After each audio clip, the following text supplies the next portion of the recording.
the Catholic mercenaries sacked a city they thought was a center for libertines, Protestants, and Jews. They pillaged the city.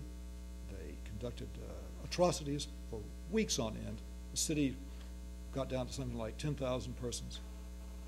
These were terrorist acts, not because I say so, but because their contemporaries saw them as such.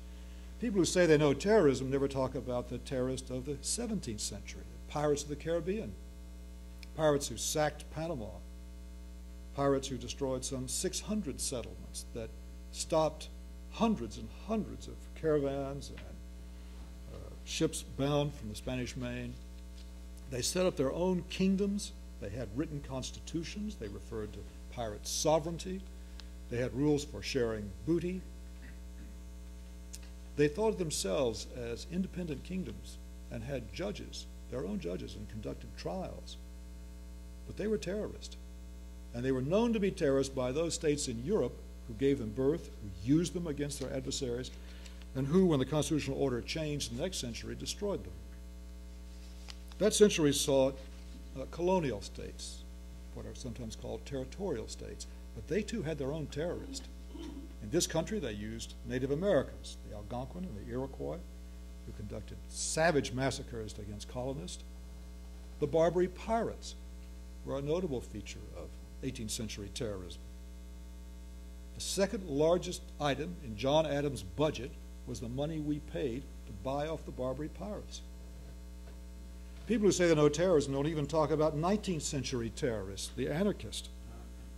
Anarchists killed an American president, they killed a Spanish king, they killed a French president, they killed a czar, they killed an archduke and archduchess of the Austro-Hungarian Empire with some effect on World War I, perhaps not the effect we sometimes think, but certainly an effect as to timing.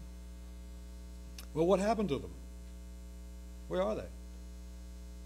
At the time of the Spanish Civil War, they were the largest party in Spain. Did we defeat the anarchists? No. No, terrorists are a symptom, a sort of an epiphenomenon of the constitutional order. And when the imperial order that gave birth to terrorists vanished and was replaced by 20th century industrial nation states, they vanished too. And communism and fascism grew up in its place, movements that are characteristic of the 20th century nation state.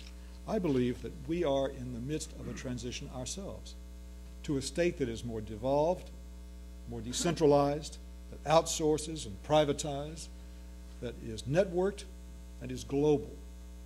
And I don't mean to confine this to the U.S. Perhaps the most adventurous form of this order is the European Union. But China also is becoming this kind of state. And it's called, by some, a market state. Market states will produce market state terrorism, and it will be global, networked, devolved, decentralized, and it will outsource and privatize its activities. We have one example so far, Al-Qaeda. But there's nothing about Islam and nothing about states that means this is the only one or the last one.